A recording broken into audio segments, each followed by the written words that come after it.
Kovai proof fields வணிக வளாகத்தில் இன்று ஸ்ரீ ராமகிருஷ்ணா மருத்துவமனை சார்பாக இருதய ஆரோக்கியம் மற்றும் சிகிச்சைகள் குறித்த மாபெரும் விழிப்புணர்வு கண்காட்சி இன்று துவங்கியது. வளர்ந்து வருகின்ற இளம் தலைமுறையினருக்கு இருதய ஆரோக்கியத்தின் முக்கியத்துவத்தை எடுத்துரைக்கும் வகையில் இன்று கோவை ப்ரூஃப் ஃபீல்ட்ஸ் வணிக வளாகத்தில் ஸ்ரீ ராமகிருஷ்ணா மருத்துவமனை சார்பாக விழிப்புணர்வு கண்காட்சியின் துவக்க விழா இன்று துவங்கியது. 2 நாட்கள் நடைபெறும் இக்கண்காட்சியை கோவை மாவட்ட ஆட்சியர் கிராந்திகுமார் பாடி ரிப்பன் வெட்டி திறந்து வைத்து கண்காட்சியில் இடம் பிடித்துள்ள அரங்குகளை பார்வையிட்டு ஆய்வு செய்தார். மேலும் செவிலியர்கள் மருத்துவர்களிடம் இருதய நோய் ஏற்படாமல் தடுப்பது குறித்தும் இதய நோய் ஏற்பட்டால் என்னென்ன செய்ய வேண்டும் என்று கேட்டறிந்தார். இதனைத் தொடர்ந்து செய்தியாளர்களிடம் பேசிய ஆட்சியர் கிராந்திகுமார் பாடி கூறுகையில், இன்று இங்கு இருதயத்தின் அமைப்பு மற்றும் செயல்பாடு குறித்த மாதிரிகள் காட்சிப்படுத்தப்பட்டுள்ளதுடன் மாதிரி செயல் விளக்கம் அளிக்கப்படுகின்றது. மேலும் இதயத்தில் ஸ்டென்ட் எவ்வாறு பொருத்தப்படும், இதயத்தில் உள்ள அடைப்புகளுக்கு எவ்வாறு சிகிச்சை அளிக்கப்படுகின்றது என மருத்துவர்கள் விளக்கம் தருவதாக கூறினார். மேலும் குழந்தைகளுக்கான இருதய அறுவை சிகிச்சைகள் மற்றும் இத்துறையில் கண்டுபிடிக்கப்பட்டுள்ள புதிய கருவிகள் குறித்து எடுத்துரைக்கப்படுகின்றது என்றார். இந்த நிகழ்ச்சியில் SNR அண்ட் சன்ஸ் அறக்கட்டளையின் தலைமை நிர்வாக அதிகாரி ராம்குமார், மருத்துவ இயக்குனர் ராஜகோபால், மருத்துவ கண்காணிப்பாளர் டாக்டர் அழகப்பன் மற்றும் ஸ்ரீ ராமகிருஷ்ணா மருத்துவமனை கல்லூரி மாணவர்கள் என பலரும் கலந்து கொண்டனர்.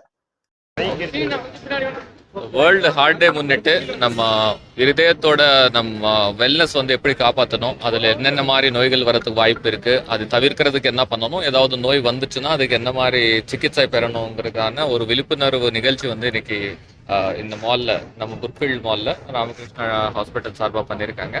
இது ரொம்ப வரவேற்கத்தக்க விஷயம். மக்கள் அதிகமாக நடமாட்டம் இருக்கிற ஒரு மாலில் இந்த மாதிரி விழிப்புணர்வு நிகழ்ச்சி விட்டால் பல்வேறு மக்கள்கிட்ட கொண்டு போய் சேர்க்க முடியும். நம்ம ஹார்ட் ஹெல்த்னு பார்த்தோம்னா முதல்ல ப்ரிவென்ஷன், நம்ம ஹெல்தி லைஃப் ஸ்டைல் வச்சுட்டு தொடர்ந்து ஃபிட்னஸ் மெயின்டைன் பண்ணாலே நம்ம நிறைய டிசீசஸ் தவிர்க்கலாம்.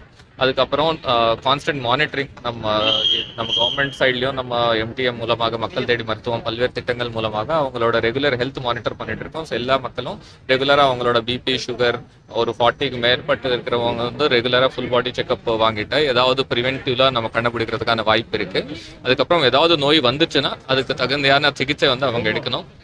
நம்ம இந்த ராமகிருஷ்ணா ஹாஸ்பிட்டல்லேயே நம்ம CMCHIS, நம்ம CM இன்சூரன்ஸ் ஸ்கீம் மூலமாக பல்வேறு சர்ஜரிஸ் பண்ணிட்டு இருக்காங்க. இது இல்லாமல் பல்வேறு ஹாஸ்பிட்டல்ஸ், எம்பேனல் ஹாஸ்பிட்டல்ஸ்னு இதுக்கான சிகிச்சை இருக்குது. நம்ம கவர்மெண்ட் ஹாஸ்பிட்டல்லையும் நிறைய ட்ரீட்மெண்ட் நம்ம கொடுத்துட்டு இருக்கோம். ஸோ சரியான டைமில் அவங்க ஹாஸ்பிட்டல் சேரணும். ஏதாவது சிம்டம்ஸ் எப்படி தெரிஞ்சுக்கணும், நிறைய பேருக்கு இந்த மாதிரி ஹார்ட் அட்டாக் வந்துச்சுன்னா என்ன சிம்டம்னே தெரியாது. அது டைமுக்கு அவங்க வரலைன்னா அந்த பிளட் சப்ளை நம்ம பிரெயினுக்கு போகாது இருக்கும்போது அது சீரியஸான இம்ப்ளிகேஷன்ஸ் அதுக்கு இருக்கும். அதனால சிம்டம்ஸ் தெரிஞ்சுக்கிட்டு உடனே ஹாஸ்பிட்டல் கொண்டு போய் சேரணும். இன்னொரு இம்பார்ட்டன்ட் விஷயம் ஃபர்ஸ்ட் எய்ட்.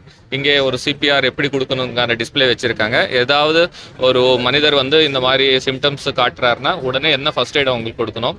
CPR யார் வேணா கத்துக்கலாம், மெடிக்கல் ப்ரொஃபஷனல்லாம் இருக்கணும்னு தேவையில்லை. அதனால இந்த விழிப்புணர்வு மூலமாக பொதுமக்களும் இந்த CPR கொடுக்குற ஒரு முறை கத்துக்கிட்டாங்கன்னா நம்ம யாராவது ஹெல்ப் நீட்ல இருக்கிறவங்களுக்கு இந்த ட்ரீட்மெண்ட் கொடுக்கலாம். இப்போ கவர்மெண்ட் சார்பாகவும் நம்ம இருதயம் காப்போங்கிற திட்டத்துக்கு கீழே லோடிங் டோசஸ்ங்கிற மாத்திரைகள் எல்லா PHCஸ்லயும் அவைலபிளாக இருக்கு.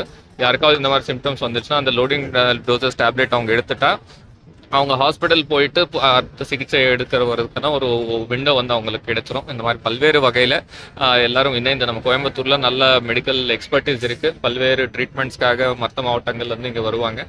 ஸோ இந்த எல்லா ஹாஸ்பிட்டல்ஸ் நம்ம கவர்மெண்ட் அண்ட் பிரைவேட்ல சேர்ந்து இந்த இனிஷியேட்டிவ்ஸ் பண்ணிட்டு இருக்கோம். பொதுமக்களுக்கு healthy heart and healthy life இருக்கிறதுக்கான ஸ்டெப்ஸ் எல்லாம் ஆஸ் அ சொசைட்டி நம்ம எடுக்கணும் இந்த நேரத்தில் கேட்டுக்கொள்கிறேன்.